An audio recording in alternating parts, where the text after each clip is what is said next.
ഇന്നത്തെ ഇവിടുത്തെ ഈ വീഡിയോ മായാ ബേയെ പറ്റിയാണ്. ഫിഫി ഐലൻഡിലെ ആൾപ്പാർപ്പില്ലാത്ത മായാ ബേയെ പറ്റി. മായാ ബേയിലേക്കുള്ള യാത്രയിലാണ് ഞങ്ങളിപ്പോൾ. ഈ ഫുട്പാത്തിലൂടെ നടന്ന് നീങ്ങിയാൽ മായാ ബേയിലെത്തും. ഒരു കാലത്ത് പവിഴപ്പുറ്റുകളെ കൊണ്ട് സമൃദ്ധമായിരുന്ന ബ്ലാക്ക് ടിപ്പ്ഡ് ഷാർക്കിനെ കൊണ്ട് സമൃദ്ധമായിരുന്ന മായാ ബേയിലേക്ക്.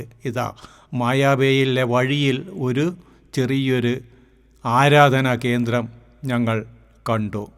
ഇരുവശവും ലൈംസ്റ്റോണിൻ്റെ വലിയ കുന്നുകൾ.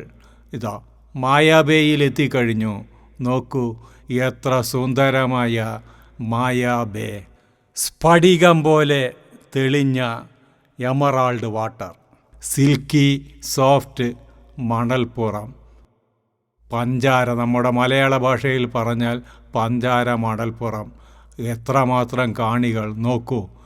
ദൂരെ മായാ ബേ, അവിടെ എഴുതിയിരിക്കുന്നു മായാ ബേ.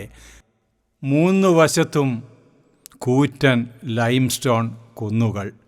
അതിനിടയിലെ ഒരു ചെറിയ വിടവിലൂടെയാണ് വെള്ളം ബേയിലോട്ട് വരുന്നത്. 3 വശവും ഒരു ഇടുക്കിലെ കൂടെ മാത്രമേ കടൽ ഉള്ളിലോട്ട് കരയിലോട്ട് വരുന്നുള്ളൂ. ഒരു ബേയാണിത്.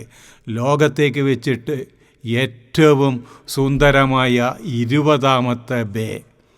തായ്ലൻഡിലേക്ക് വെച്ച് ഏറ്റവും സുന്ദരമായ 3ാമത്തെ ബേ മായാ ബേ. മായാ ബേയുടെ ചിത്രമാണ് ഇപ്പോൾ നിങ്ങൾ കണ്ടുകൊണ്ടിരിക്കുന്നത്. എത്രമാത്രം കാണികളാണെന്ന് നോക്കൂ, എത്രമാത്രം സന്ദർശകരാണെന്ന് നോക്കൂ. എല്ലാവരും ഫോട്ടോ എടുക്കാനുള്ള തിരക്കിലാണ്. 2000-ന് ശേഷം പ്രസിദ്ധിയിൽ നിന്ന് പ്രസിദ്ധിയിലേക്ക് ചാടിപ്പോയ ഈ അറിയപ്പെടാത്ത ആൾപ്പാർപ്പില്ലാത്ത ദ്വീപ് സമൂഹത്തിലെ ബേ മായാ ബേ പെട്ടെന്നൊരു കുതിപ്പാണ് ചെയ്തത്. അത് കാരണമാകാം ഇവിടുത്തെ കോറൽ പുറ്റുകളും ഇവിടുത്തെ ഷാർക്കുകളുമൊക്കെ, അന്നുണ്ടായിരുന്ന ഷാർക്കുകളുമൊക്കെ അങ്ങ് മാഞ്ഞു പോയത്. ഫിഫി ഐലൻഡിലാണ് മായാ ബേ സ്ഥിതി ചെയ്യുന്നത്. തായ്ലൻഡിൻ്റെ തെക്ക് വശത്താണ് ഈ ഫിഫി ഐലൻഡ്. മുമ്പുള്ള ഒരു വീഡിയോയിൽ ഞാൻ അത് പറഞ്ഞിരുന്നു. ലിയോണാർഡോ ഡികാപ്രിയോ അഭിനയിച്ച ദി ബീച്ച് എന്ന പടത്തിന് ശേഷമാണ് മായാ ബേയ്ക്ക് ഇത്രയധികം പ്രസിദ്ധി കിട്ടിയത്. എന്തുമാത്രം സന്ദർശകരാണിവിടെ ദിവസവും എത്തിച്ചേരുന്നത്. എത്രമാത്രം റവന്യൂ ആണ് തായ് ഗവൺമെൻറ്റിന് ഈ മായാ ബേയിലൂടെ ലഭിക്കുന്നത് എന്നതിന് ഒരു കണക്കും കയ്യുമില്ല. ബേ കണ്ട് വിദേശികൾ മടങ്ങുകയാണ്. നോക്കൂ, ചെടികളെ കൊണ്ടും മരങ്ങളെ കൊണ്ടും തിങ്ങി നിറഞ്ഞ ഈ പഞ്ചാര മണൽപ്പുറത്ത് ഒരു ബോർഡ് കാണാനുണ്ട്. ഇവിടെ എത്തുന്ന സഞ്ചാരികൾക്കായുള്ള ഡൂസ് ആൻഡ് ഡോൺസ്, അല്ലെങ്കിൽ റൂൾസ് ആൻഡ് റെഗുലേഷൻസ്. ഇന്നത് ചെയ്യുക, ഇന്നത് ചെയ്യാതിരിക്കുക എന്നുള്ള മാർഗരേഖകൾ അടങ്ങിയ ഒരു ബോർഡ് അവിടെ കിടക്കുന്നുണ്ട്. കുറേ സഞ്ചാരികൾ നോക്കൂ, നടപ്പാതയിലൂടെ മാത്രമേ അവർ നടന്ന് പോകുന്നുള്ളൂ. ഇവിടെ വിനോദസഞ്ചാരികൾക്കായി റിഫ്രഷ്മെൻറ്റിന് വേണ്ടി ചെറിയ സ്റ്റാളുകൾ ഒരുക്കിയിട്ടുണ്ട്. കുറച്ച് പേർ അവിടെ ഇരുന്ന് ഭക്ഷണം കഴിക്കുന്നുമുണ്ട്. വർഷത്തിൽ ഓഗസ്റ്റ്, സെപ്റ്റംബർ എന്നീ മാസങ്ങളിൽ ഇവിടെ മായാ ബേയിൽ വിസിറ്റേഴ്സിനെ അനുവദിക്കാറില്ല.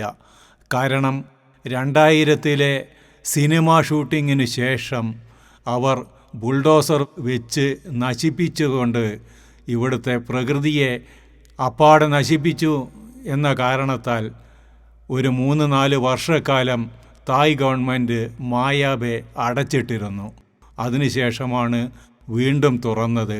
അതിനുശേഷമാണ് ഈ പവിഴപ്പുറ്റുകളും ഈ ഷാർക്കുകളും ബ്ലാക്ക് ടിപ്പ്ഡ് ഷാർക്കുകളും അപ്രത്യക്ഷമായത് എന്നാണ് പ്രകൃതി സ്നേഹികളുടെ ഒരു വാദം.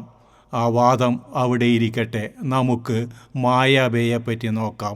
നോക്കൂ, ദൂരെ എന്തുമാത്രം ഭംഗിയുള്ള, ഇത് രണ്ടാമത്തെ ബേയാണെന്ന് തോന്നുന്നുണ്ട്. മായാ ബേ തന്നെ ഇങ്ങനെ 2 ബേയായിട്ടാണ് കിടക്കുന്നത്. ആ കുന്നുകൾ അവിടെ കണ്ടില്ലേ, വെള്ളത്തിലുള്ള കുന്നുകൾ. ഞങ്ങളുടെ സംഘമാണ് ഇവിടെ മടക്കയാത്രയാണ് ഇതെന്ന് തോന്നുന്നു. മടക്കയാത്രയിലാണ് ഞങ്ങളുടെ സംഘം, മടക്കയാത്രയിലാണ്. കുറച്ച് പേർ അവിടെ ഇരുന്നു. ഞങ്ങളുടെ ചുവന്ന തൊപ്പിക്കാർ നടന്ന് നീങ്ങുകയാണ്. 2000 ശേഷം സിനിമയുടെ ഷൂട്ടിംഗ് മൂലം നടന്ന പ്രകൃതി ശോഷണത്തെ സംരക്ഷിക്കുവാനായി തായ് ഗവൺമെൻറ് പ്രത്യേക പരിപാടികൾ തീരുമാനിച്ച് നടപ്പിലാക്കിയിട്ടുണ്ട്.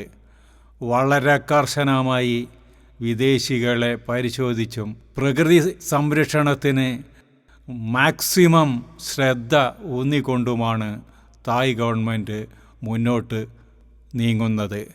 അവരുടെ മായാ ബേയോടുള്ള ആ കമ്മിറ്റ്മെൻ്റ് ഒന്ന് നോക്കൂ.